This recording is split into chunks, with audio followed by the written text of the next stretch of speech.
Thank you everyone for coming. My name is Austin Hancock. I'm a local commercial pilot and CFI flight instructor. So I teach people how to fly. I do a little bit of freelance flying here and there.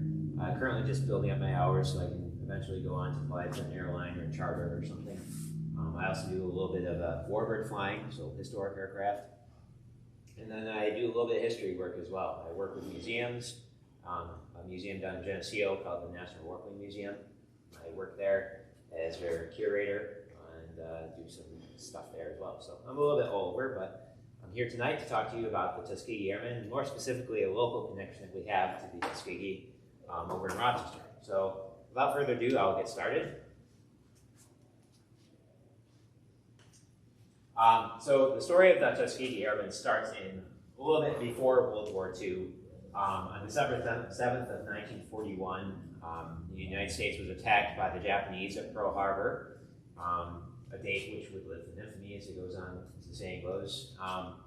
So that attack was directed to take out the naval fleet. The Japanese believed that if they took out our naval fleet, then that would allow them free range of the Pacific. In the end, it wasn't exactly true for them, so it didn't quite work out very well. But that basically spurred the United States to enter World War II, a declaration of war by Japan, and then shortly after Germany, and we were in it. So they called that the axis of evil, Germany and Japan, and at the time, Italy was in there as well. So as a result of this entry into the war, the United States put out a call for all able-bodied men to serve. And also they started ramping up productions of aircraft, weapons, tanks, anything they need for war. They started to build up an arsenal of, essentially. So in 1939, 2 years before the U.S. entered the war, the United States recognized that this was a growing conflict, and it was on a global scale. They knew that they probably wouldn't be able to avoid it forever. So as a result of that, they said, well, we don't want to be caught unprepared if we do have to enter this war eventually. So we might as well start training people to fight, even though we're not in a war right now. So in 1939, they started what was called the Civilian Pilot Training Program. It was basically a program that was open to any civilian that wanted to learn to fly, who was within a certain demographic, of course, to learn to fly. And that was done with the intent that when war came, they'd have pilots ready to go. They could go on to primary, basic, advanced, and fighter or bomber training, depending on the need. So it gave them the entry-level flight training that they would need to serve. At the time, the NAACP was really, kind of in the ear of the military, saying, anything that you do, we really have to provide the same opportunities for African Americans. And FDR, and more specifically Eleanor Roosevelt, was very much in favor of making this civilian pilot training program all-inclusive. So they really fought between the NAACP and the Roosevelts, they really fought for giving African Americans a chance to fly. And eventually the military agreed to it, said, okay, we don't know how this is going to work. We're going to kind of treat it as an experiment, but we'll give them the chance to learn to fly at least to see what they can do. So that was granted in 1941, so 2 years after the program started. They allowed African Americans into it. And then what that did is that basically established the first black fighter squadron, the 99th, which would become known as the Tuskegee Airmen eventually. We'll get more into that. So, as I mentioned, the Tuskegee Airmen, they got their name because they trained at Tuskegee Army Airfield in Alabama, near Tuskegee University. After 2 years of training, so from 1941 to 1943, they spent 2 years going through basic or primary training, basic training, advanced training, and then by 1943, they were declared ready for combat. So they had proved themselves in training. They knew how to fly a plane. Not only could they fly a plane, they could fly it very well. So they said, these guys are ready to fight. So they shipped them off to the Mediterranean theater to start, which encompassed North Africa, Italy, Sicily, anything in that area. Their first objective, or their first mission, was to fly close air support and ground attack roles. So what that meant was that they were to take out enemy tanks, troops, trains, ships, anything that was on the ground that was providing supplies to the troops or the troops themselves. It was their objective to take those out. They started by flying the Curtiss P-40 Warhawk, which you see on the bottom right-hand corner of the screen there. A unique story about that P-40 is that that was actually built in Buffalo during the war, right down the street. Glenn Curtiss, who was from Hammondsport, founded the Curtiss Aircraft Company, which at the time was based in Buffalo. They had a contract to build these P-40s for the military. When the U.S. entered the war, the P-40 was the best fighter airplane we had. It was a little bit limited at higher altitudes. It wasn't, quite a good high altitude fighter, but at low levels it was very good for ground attack. Had decent armament with 650 caliber machine guns. It did okay. It was maneuverable at lower altitudes. So it was a good starting fighter aircraft. So that's what the 99th started by flying. They did a very good job in their role. They were always on target, on time, and they earned a lot of respect from their peers because of that. So in June of 1944, the Tuskegee Airmen received a new mission. At the time, there was a lot of heavy bombing going on by the Allies over Germany and all of Nazi fortress Europe, essentially, to try and take out German factories. Anything that was producing supplies for the Germans of the war, the US, the United States, and the British were really hammering hard with their bombers. The British had the Lancaster bomber. They were doing nighttime bombing. The Americans had the B-17s and B-24s, which were very much focused on daylight bombing. A little bit of a side story with that, the British were focused on nighttime bombing because they believed it gave them better coverage of darkness. However, a trade-off of that was their bombing wasn't as accurate. They had a lot of civilian losses. America was very much in favor of daylight bombing because they were more precise. We had what was called the Norton bomb sight, which its popularity and its accuracy is a little overblown by time, but it was able to put bombs somewhat near the target. A lot of the parts for that Norton were built here in Rochester by Kodak and Bosch. So anyhow, the daylight bombing, while it had the benefit of being more accurate than nighttime bombing and causing less civilian losses, it had the disadvantage of leaving them open to enemy fighters and flak, anti-aircraft fire. So when they first started these bombing raids, they were taking really heavy losses because the aircraft that we had available for escort, the fighter escorts, at the time didn't have the range to take them all the way to the target. And then eventually, once they did come along with the P-51, which I'll talk more about in a little bit, even though that had the range to keep up with them, the pilots weren't following the right guidelines to protect the bombers. So even if they had that escort, it still wasn't really helping them out a lot. So the Red Tail, or the Tuskegee, not the Red Tails yet, but the Tuskegee at the time were gaining notoriety as being very good and very faithful to the mission. So the Army Air Corps took note of this and said, we really need people who are as dedicated as these Tuskegee are to the mission to escort these bombers. Because if they actually stay with the bombers and protect them, we'll have a lot more favorable outcomes for our missions. So, as I mentioned, June 1944, the Red Tails are assigned a new mission to protect the heavy bombers.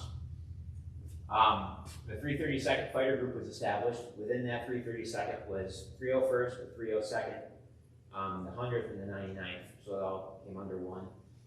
The 302nd Fighter Squadron was not very long-lasting and eventually transferred into the 301st, but they were based in Ramitelli Airfield in Italy, which is right across the Adriatic Sea from everything that was going on in Europe at the time. And this is when they became the Red Tails. They were painted red for identification purposes. I've heard a lot of different stories about why the color red was picked. I've heard it was just random, because a lot of the squadrons just kind of got their colors randomly. You had the blue nose P-51 squadron, you had the green tails, you have a bunch of different colors. I've heard that red was just randomly assigned, and that's what they went with. I've also heard that it was inspired because that was Tuskegee's university's colors. I want to find more of a direct answer, but no matter how much I've searched, I haven't found anything definitive yet, so I'm going to continue to look on that. But I like the story of Tuskegee University. That makes the most sense to me, but if anyone else knows, you might guess. And then they were upgraded to the P-51 Mustang from the P-40 as a result of this transfer. An upgrade for fighter escort, because the P-40 wouldn't have the range or the high altitude performance needed to protect the bombers. So, just as they had in the Mediterranean theater with their ground attack and ground support role, The Red Tails, as we now call them, earned a reputation as excellent bomber escorts.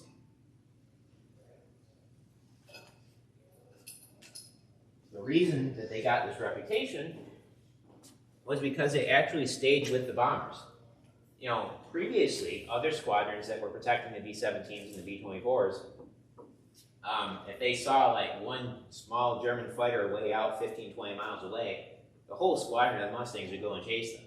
Well, what that did was that left all of the B-17s and B-24s open to attack, and the Germans got wise to this. So they would send up one fighter and send them way off as a decoy. And then once our Mustangs went to go chase them, they would send up a whole arsenal of other Messerschmitts, Focke-Wulfs, you name it. So by staying with the bombers, the Tuskegee were able to draw the fighters to the bombers, which actually worked out to their advantage. It kind of gave them an edge. They kept with the bombers. They didn't lose as many as a result. They actually lost only a little over 2 dozen, which there used to be arguments that said they never lost a single bomber. That's not true. They did lose some, but that's a very good ratio compared to other squadrons to only lose around 25 bombers. So they did a very good job with their role as bomber escort. Bomber crews began to actually request the Red Tails because they knew they were so good at protecting them. They said, we want the Red Tails for this mission. You know, that was almost a guaranteed ticket back home, safe from a mission.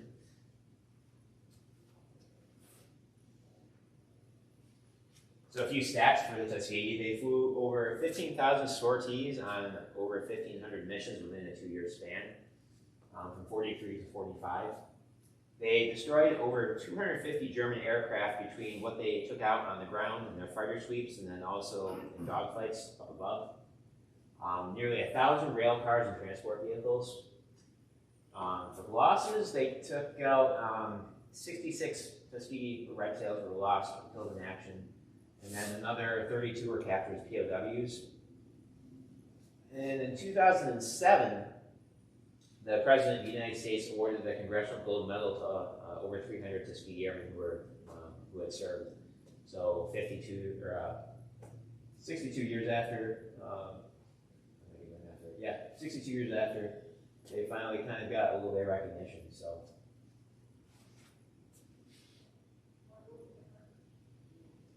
now we'll bring this all back local to Rochester.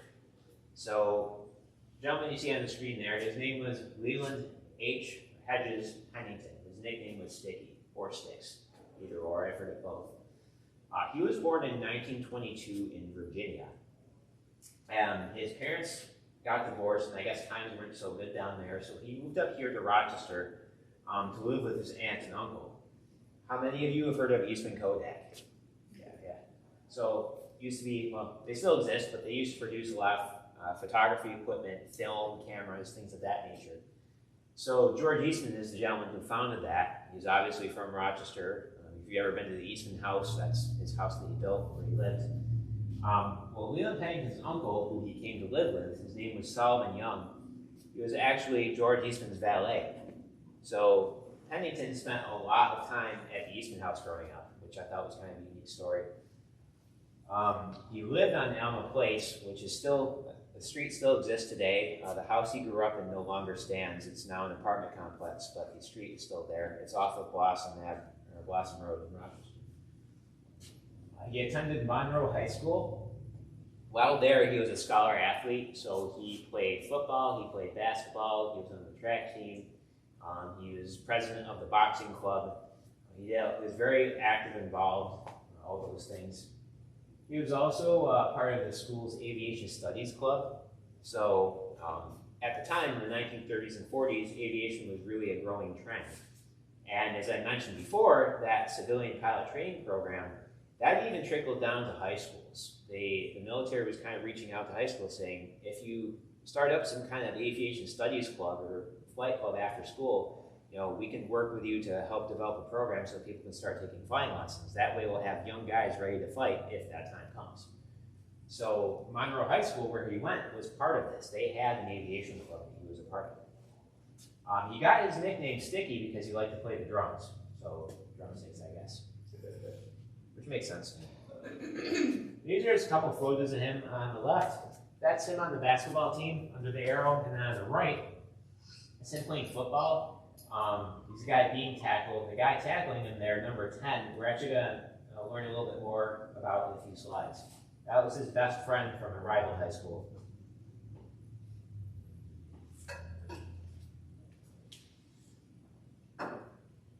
So when I was doing research on this, and I was actually up at the Rochester Library looking through early yearbooks, and I was looking through the old Monroe High School yearbooks.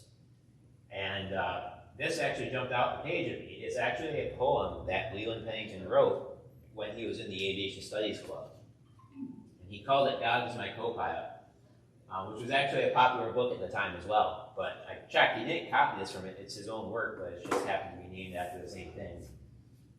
So I'll read it real quick. It says, "Yes, I have climbed high into the sun, in a ship that carries only one. Some would say one and let it do, but in my ship there's really two, for God is my co-pilot.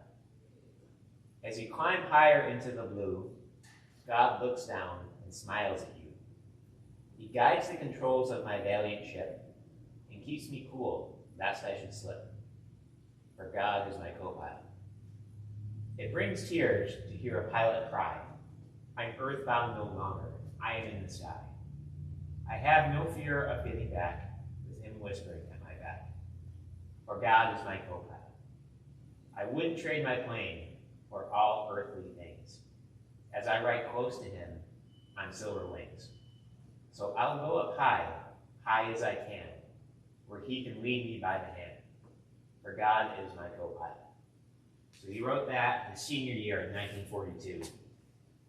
On the right there, that's the original. I copied that from the yearbook, but to have that jump out was pretty cool. It gave me goosebumps when I found it. It's just it was meant to be. So I actually carry that. I have a little printout of it. I carry it with me when I fly on my knee, just because I think it's so cool. A little bit inspirational. I think it keeps me safe. I don't know, maybe. Off the war in 1942, Leland Pennington graduated Monroe High School as an aviation cadet, part of that civilian pilot training program. So he had some time in like a Piper J3 Cub and what else did he fly? Flew the Myers OTW, little training airplanes like that. And he went on to pilot training, so went through primary, basic, and advanced training at Tuskegee Airman Airfield. He graduated with a Class 44G SE, so 1944 Class G. After that, he joined on with the 301st Fighter Squadron within the 332nd Fighters Group, the Tuskegee Airmen. He was assigned to the P-51 Mustang and based in Ramitelli Airfield in Italy. So this picture here, this is his graduation photo, his whole class. That's Leland right there. It says Sticky, New York underneath him. So his whole class signed that. The aircraft behind them is a P-40 Warhawk that we talked about a few slides ago. At this point in the war, 1944, they were pretty much outclassed and outgunned by everything else that both our enemy and ourselves had. So most of the P-40s were brought stateside at this point and used for training. They were really good for training fighter pilots. The logic was that if you could fly a high-performance fighter like the P-40, you'd probably be flying something like the P-51 Mustang. So this picture, I only recently found a few months ago, thanks to a friend who I've met, who researches the Tuskegee nonstop, and he's always finding things that I've never found. So this photo, I don't have proof of it, but I believe it was from shortly after he got on base in Italy, because he has his wings right on his jacket there, and then you see the barracks and like a tent-looking thing there. Based on photos that I've seen of Ramitelli Airfield, they look very similar. So I'm going to assume that this is just shortly after he arrived overseas. He also doesn't look very tired, so I'd imagine he still had some life to him at this point before he started flying these long-haul missions. So I believe this is shortly after he arrived overseas. So now we get into talking about the aircraft itself a little bit. Obviously the P-51B, that was a type that Pennington flew. It was an early model Mustang. He named his Lucy gal after his wife because he got married to his wife Lucy shortly before shipping off to war. They moved from Rochester down to Louisiana, and that's how that all happened. The P-51 in general, it was a purpose-built fighter aircraft. So the development actually started for the British. It was 1939 in the middle of the Battle of Britain.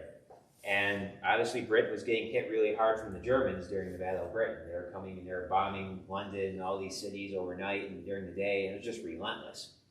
The British had two really good fighter aircraft in their arsenal. They had the Hawker Hurricane and they had the Supermarine Spitfire. Both aircraft were really good at their jobs, but the issue was they couldn't produce them fast enough.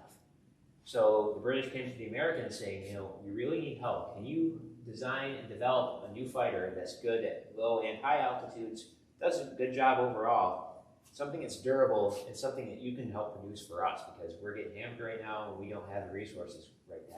And so we said, yeah. In 102 days, the North American Aviation Company designed and built the prototype P-51 Mustang. The NA-73 it was called, the prototype version. So that was a pretty fast turnaround. Initially, the Mustang had the Allison V1710 engine, which was the same engine that the P-40 had. So we shipped it off to the British, and they flew it. They said, it's great. It's great for low altitudes. It's good at ground attack, but higher altitudes, it really suffers. They were like, but we have an idea on that. So what they did, they took the engine from their Spitfire, the Rolls-Royce Merlin engine, the V1650. They put that in the Mustang and did some flight testing on it, and it was the best of both worlds. It took the airframe of the Mustang, which is really good, melded that with the engine, and it gave it much better higher altitude performance, better overall speed. Has a two-stage supercharger, which was great at the higher altitudes as the air gets less dense. So it really propelled the Mustang into that next echelon of fighter aircraft. So the early model Mustangs were armed with 450 caliber machine guns. The later D models had 6. The D model also had a bubble canopy for better visibility. And overall, excellent range, maneuverability, and firepower. Had a good blend of everything. That's what made it such a good aircraft and so successful, so highly regarded. I'll get into a little bit more of the technical stuff, seeing as how this is the aircraft I'm currently training to fly. And I just finished up getting checked out in the T-6 Texan, which the Tuskegee Airmen also flew. And all of the guys back in World War II flew those. It was an advanced trainer. It was the last step before training a fighter to fly a fighter airplane. So that gave you all the tools you needed. They called it the terrible Texan, because if you could fly that, you could fly anything. It is challenging to fly, and I still need more time in it, but I'm also studying on the Mustang. And I can tell you that in the top speed, the Mustang will do 441 miles per hour. In a dogfight, its top speed would get to about 400. Its quartering speed, or maneuvering speed, is 270 miles per hour. So that's the speed at which, the max speed at which you can fully pull the controls without breaking the aircraft. So this was really hammered into the guys back then. Just don't do anything crazy above 270 because you'll break your airplane in half. And they really hammered that into us in training too. Don't get too crazy. You really have to respect the aircraft. And so, especially these older ones, these are not designed for comfort. They're not designed for getting from A to B. They're designed for shooting down enemy airplanes. They're a purpose-built fighter airplane. So you really have to respect the aircraft itself. But they're great. They're great airplanes. The P-51 that Leland flew, in addition to being named Lucy Gal, its serial number was 42106-603. That meant it was built in 1942. And overall, Mustang is just one of the best aircraft in the world. So, on April 21st of 1945, Leland Pennington's squadron, the 301st, was assigned to escort bombers, B-17s and B-24s, over a marshalling yard, or a train yard, over Austria. This train yard was housing German rails that were, rail cars that were transporting oil from Austria up to their factories. And we'd have no part of that. That wasn't good, so we had to take that target out. The mission itself was a complete success. You'll see the pictures here. The top right, this is the train yard before the attack. You can see all the individual rail cars kind of. I don't know if you can see too well back there, but down here is after the bombing, and it's just craters. They completely obliterated the target. The mission outcome overall was a complete success. Unfortunately, though the mission was a success, Leland Pennington would not make it to the mission. En route, he radioed into his wingmen that he was SAC timing solo. What that means is that he was going back to base alone and did not require assistance. When guys said this en route to a mission, it usually meant one of two things. It meant either one, they were having some kind of mechanical issue with their airplane, they didn't think they'd make it to the mission and back safely, or two, they were having some kind of medical issue. They weren't feeling well or something was going on. So from the missing air crew report that I obtained, and there's the map from it in the upper right-hand corner there, it shows where he was last seen. It says his wingman, First Lieutenant Jimmy Lanham, said that I saw him turn back and assumed he had landed at Zara, which at the time, that was a friendly airfield in Yugoslavia, which is now known as Croatia. So it was a friendly airfield he could have landed at. I did not contact him or cite him after this. So if you look at the map, and I know you can't see it too well from way back there, but so this is kind of the Adriatic Sea, this clear area. Right over here is Croatia. Up here is getting into more of Northern Europe. So there's a little X here, right off Croatia. It says Pennington last seen here, and it gives the coordinates, the position. So I got this missing air crew report about 10 years ago when I first started this project. I got it from the Air Force Historical Society or research agency, and my goal was to try and find the location where he went missing. It doesn't really give me the exact coordinate. I can kind of rough ballpark estimate where he might have gone, but I don't know for sure. As I mentioned, I made a friend a few months ago who researches Tuskegee stuff nonstop. It's his hobby. And in addition to that picture he sent me, along with a few others, one day, just out of the blue, he sent me this 2-hour-long interview with a gentleman named Dr. Thurston Gaines. Now, Dr. Gaines was a squad mate at Pennington. He was actually the squadron leader of the 301st during the time this happened. And in this 2-hour-long interview, my friend said, check out the 1 hour, 45-minute mark. So naturally I did. This is a short excerpt from Dr. Thurston Gaines on what they believe happened to Leland Pennington, which when I first saw this, I was amazed. It took me 10 years to find this. And it just completely randomly showed up one day. So I'll play the clip really quick. What are you listening? Well, I'm losing your friend. Oh, yeah. I'm sorry. Thank you. Leland Pennington was, he was not a happy-go-lucky guy, but certainly not a pensive individual. And he was a pretty good guy. And when we got back from the mission, and when they said he didn't come back, and that he had appendicitis, I thought, well, you know, yeah, some symptoms when you have a diagnosis of appendicitis, maybe. I wondered how. I never talked to anyone who was flying with him that day or who bunked with him. But that's what was said, that he had appendicitis and apparently went off and probably crashed into the Alps. And that was a lousy day. They never found his crash. No. They never found his crash. That's the last question there. So, as you heard him say, a suspected appendicitis case. And I guess he'd been complaining of it, you know, the day of the mission, saying he wasn't feeling well, maybe he thought he had something going on. And appendicitis hits pretty fast. And the one thing that I always teach my students when we're flying is that when you feel sick, it's really important that you don't fly because things get worse with altitude. You know, even a common cold can make funny things happen in your head when you get up to a certain amount of feet. So when they were going to a mission to meet up with the bombers, they started off at 12,000, 15,000 feet. So anything above 10, 12,000 feet, you start needing oxygen. And my only best guess is that he got up in altitude, even if you still wouldn't be feeling very good even on the ground.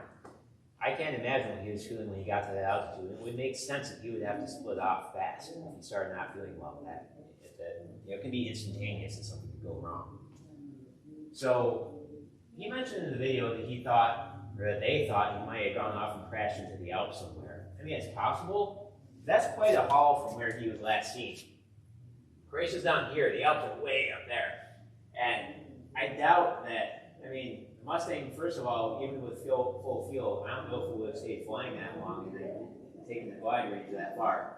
My guess would be in the Adriatic Sea. I think he just became incapacitated and must have crashed in because nobody ever found his wreckage. And it's just, none of the locals know anything. It's just a complete mystery case, but it would make sense for him to be in the ocean where nobody would have seen him.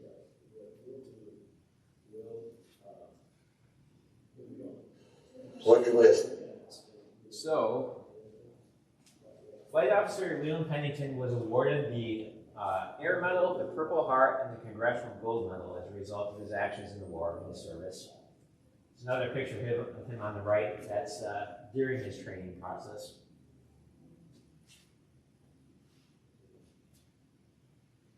So now I'll get a little bit into how I got involved with all of this.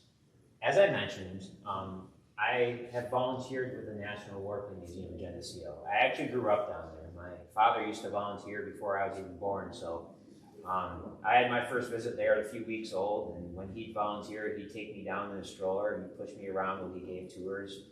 He'd use some of my old clothing to help polish the B-17. It was just, I grew up learning all about the names of these aircraft, and I just knew that I always knew that I wanted to be a pilot and I wanted to fly warbirds. And so that was really ingrained in me from a young age. So as soon as I became old enough, I started volunteering myself. I was, I think, 12 or 13 at the time. And every summer we have a big air show, the Geneseo Air Show. You probably hear the jets flying over. Sorry about that. We've had that for probably about 40 years now. And when I started volunteering, we used to have a program called the Tuskegee History Program, which in the 2 days leading up to the air show, we'd have kids come down from the city of Rochester, from the Boys and Girls Club, from the YMCA, from the city school, from Big Brothers, Big Sisters. They'd all come down, and we'd give them a tour of the airfield. We'd show them the airplanes that we had. We had a local historian come down from Rochester, Dr. David Anderson. He'd come and he'd give a presentation about the history of the Red Tails. We had another local red tail named Dr. Charlie Price come down, and he would give a spiel about what it was like to be a red tail. He didn't fly, he was in charge of logistics and flight planning, but he still told that story. And so when I started volunteering, they asked me, is this something you'd like to volunteer as a tour guide for? Because I knew a lot about the Mustang, obviously. I knew a lot about the B-17. So I said, yeah, I'd love to be a part of this. So as this kind of progressed, I became even more fascinated with the story of the Red Tails. And I wanted to do more locally with this. I wanted to find if there were other guys from Rochester who flew with the Red Tails.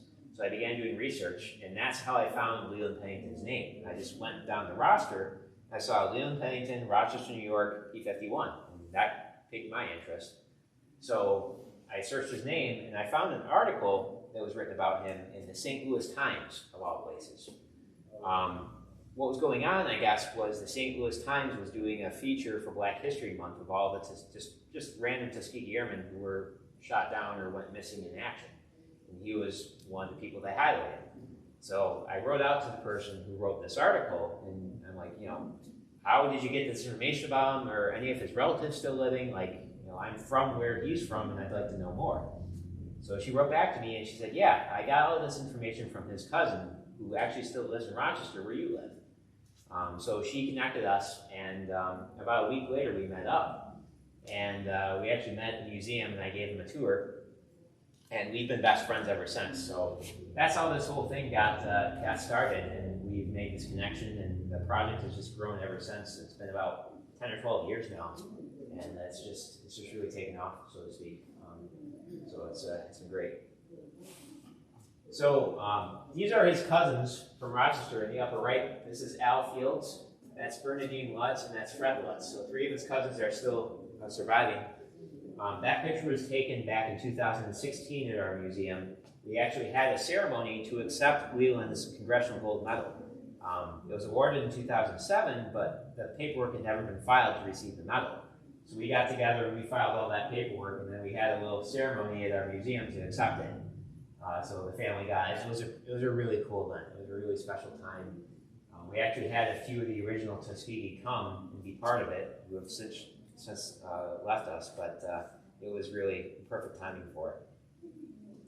So I also have connected with his daughters who live in New Orleans still, and I've helped them write a few articles about him. They got some local press down there about the project. They're harder to get a hold of. They're pretty busy, but they are involved as well. And so actually a few years ago, they had a little family reunion. The family from New Orleans came up here and saw Niagara Falls for the first time. So that was really cool. I got to go with them, and that was a really fun weekend. So a few slides ago, you saw that picture of Leland playing football. He was being tackled. This is the guy tackling him on the bottom left. His name was, and I just mentioned him a few minutes ago, Charlie Price. Chuck, we called him. So I didn't know when, obviously, when I was working with him during the Tuskegee history program, that he was best friends with Pennington. I didn't know that at the time. And then as I learned, I began to interview Price a little bit more about Pennington. And I actually have a few interviews that I recorded. They were really close. They were rivals in sports, but outside of sports, they were best friends. Charlie, as I mentioned, he did the flight planning for the Red Tails. He made sure that they had enough fuel, enough ammunition. He made sure that they would meet up with the bombers at the right time and the right altitude. So he really had a pretty important job. When he came back after the war, he got into the police force. He was actually Rochester's first African-American police officer, and eventually the first black police captain. So he was a pretty important person. The last connection is Jimmy Lanham, the guy from the Missing Aircrew Report. I mentioned I'm on Facebook with this Tuskegee history group. That's how I've been finding all this information. And I saw the last name Lanham on one of the guys that posted. His name was Jim Lanham. So I said, hey, I have this guy from this Missing Aircrew Report. Are you anyhow related to him? He said, yeah, that was my granddad. So, I'm friends with the guy who last saw Pennington's, the grandson of the guy who last saw Pennington. So that's kind of neat. That's a picture that he sent me on the bottom right. We continue to learn more and more about Pennington. Just since I started this project, so much more has become available in terms of research technology.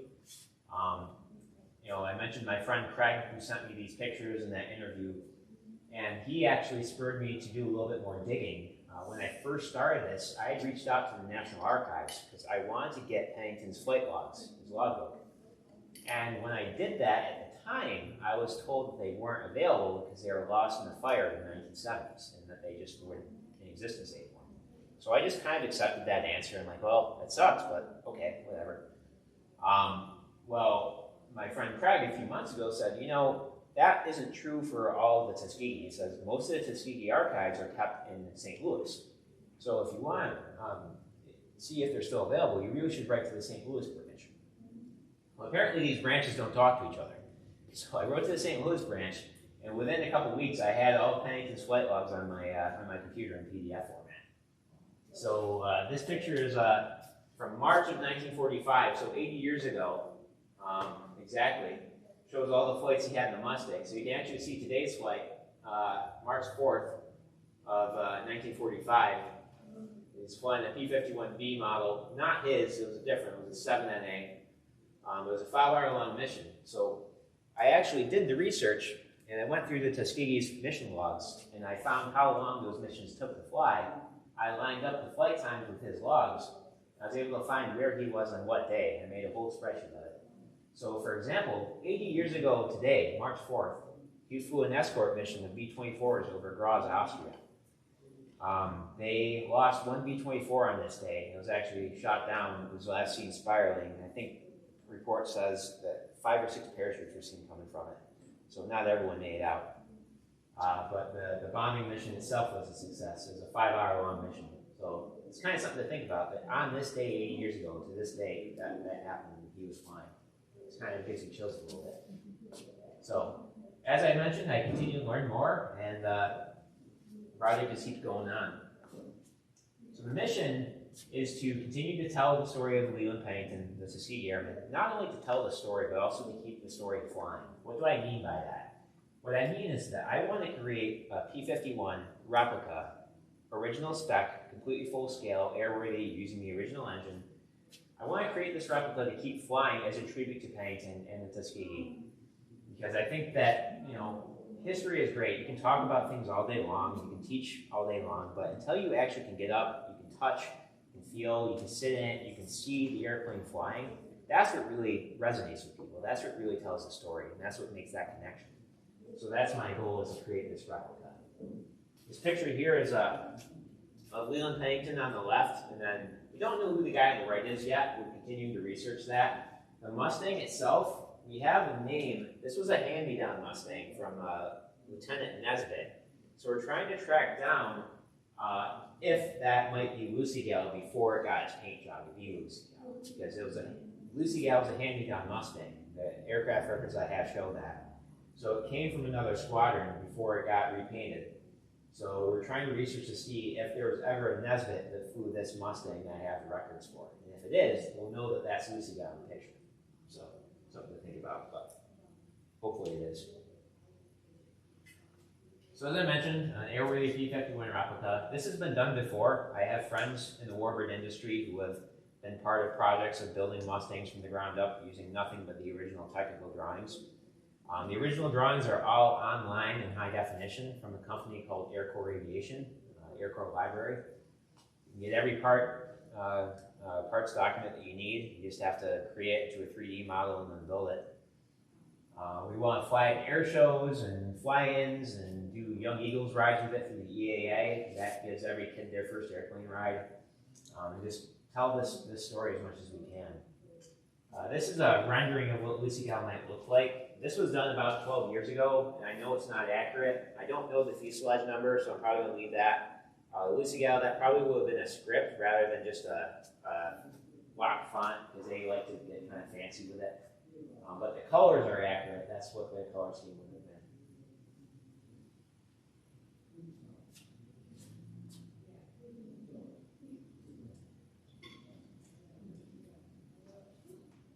So this is not only going to be a tribute to Leland Pennington, but we have 3 other gentlemen from this area that flew the Mustang in the war, 2 of which were killed during the war flying it. The first was Lieutenant Leonard Fuller. He was killed in action on 7/7 of 44, so July 44. He was actually from Batavia, New York.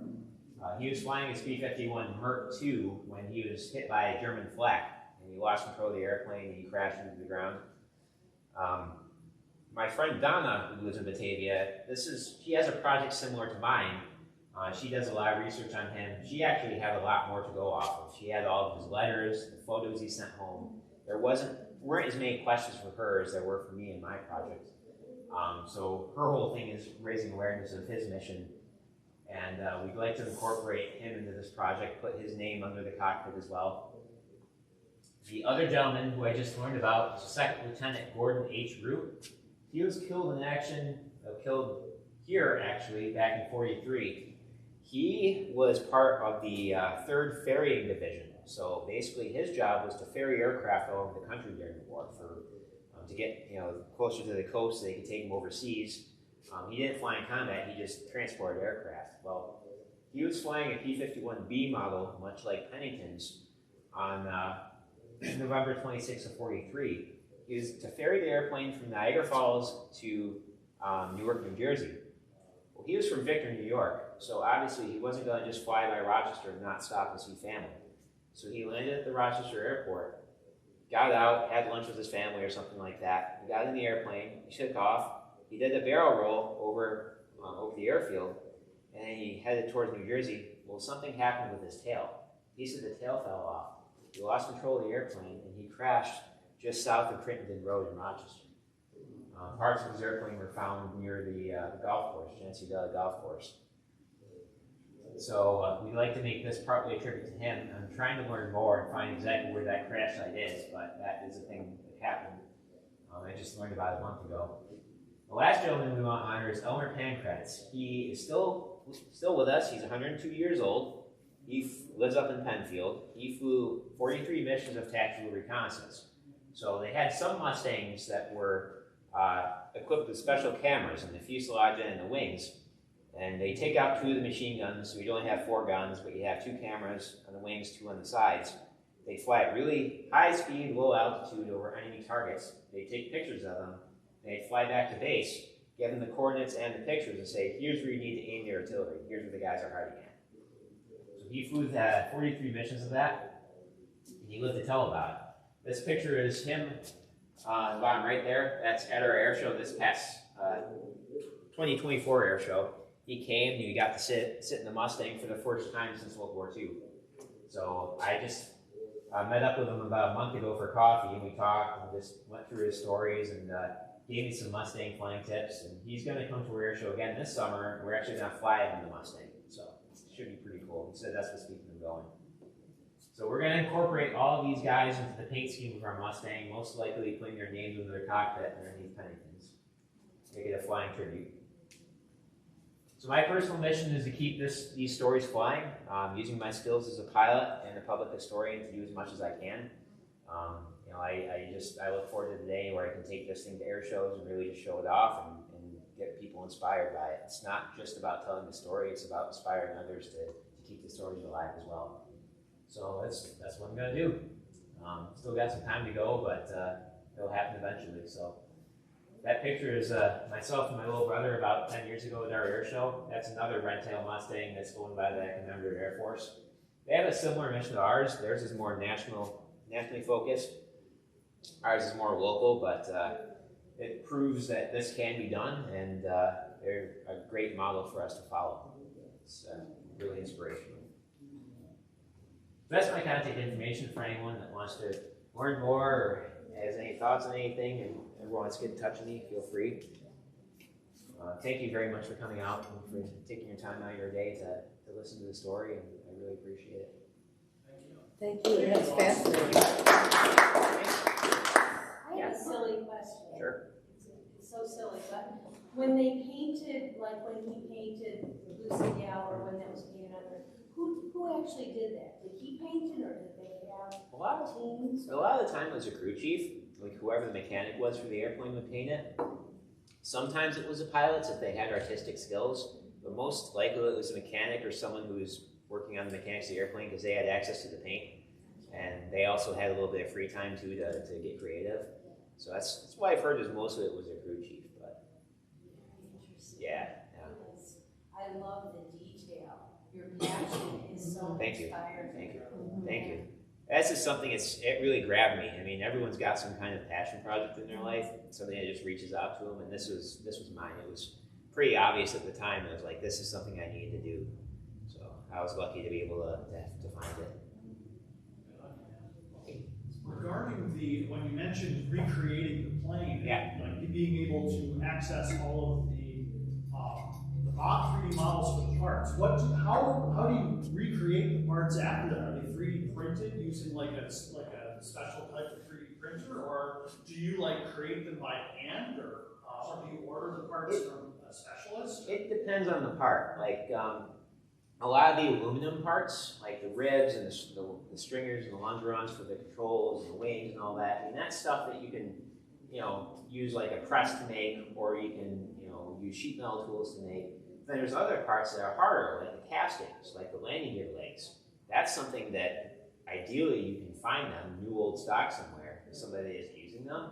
But otherwise, you'd have to take that off and get it specially casted. Other parts, like, say, for example, the throttle control knob, or like some of the dials in the cockpit, like those could be 3D printed because they're made from what's called bakelite, which is basically like a kind of plastic. So you can make those. Hardware, like screws, rivets, nuts, bolts, all those things, those are still made. Yeah. It really depends on what it is. A bulk of the aircraft itself is just aluminum, but you do have some of those steel pieces which are a lot harder. And the engine, obviously, I mean, that's something, you can make parts for it, but it's easier just to find an engine core to overhaul and then use that. The Merlin itself, there's still a lot of support out there for them. And and there's still a lot of them flying. I mean, there's still 150 P-51s still flying, and there are something like 24 Spitfires still airworthy. So, I mean, the parts and the know-how are out there. It's just coming up with the money to get the end. How much do you anticipate the whole thing costing? This is easily $1 million project. You know, $250,000 into the engine alone. And those harder to get parts, like I mentioned, like the castings that aren't made anymore, those are the real high dollar value things. But in terms of the aluminum itself, that's not too expensive, but it's just, you know, It's time. yeah, it's a lot of time, it's a lot of resources. Like right now, I'm just trying to find people who know how to read blueprints and make parts for them. I have one person I just found, but I need to get more like that. Because, you know, my background is flying planes and doing research. Like, my background isn't reading blueprints and building aircraft parts. You know, it's, I'm willing to help when we get to that point, but this is something that it needs all the resources you can get. Yeah. Completely different question. Yeah. Earlier, you mentioned those interviews that you did with friends and family. Are those available to view? Yeah, so the one I did with Charlie Price, I actually did put up on my YouTube channel, but the problem is the sound is very poor because when I did these, again, like the technology wasn't the best as 10 years ago, and so you can make out what he's saying, but I actually went through and I typed out the transcript of it, so I just need to take that transcript, I need to put subtitles on it as well. But yeah, I have a YouTube channel I'm working on setting up. It's just called P51 Lucy Gal, and I'm going to put the interview on that once I get that established. Okay. So. Do you have Instagram? I do, yeah. It's redtail_LP51. And my personal is aviator_AH51.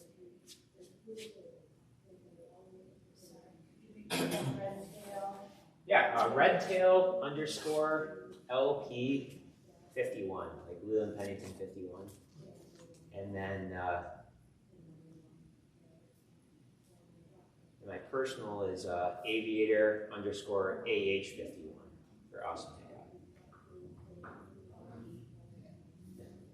Here in the air, so. Oh, that's okay. I can help you find it if you want. I'm also going to recommend everybody to check out his website because it's basically, he's creating kind of like an online exhibit.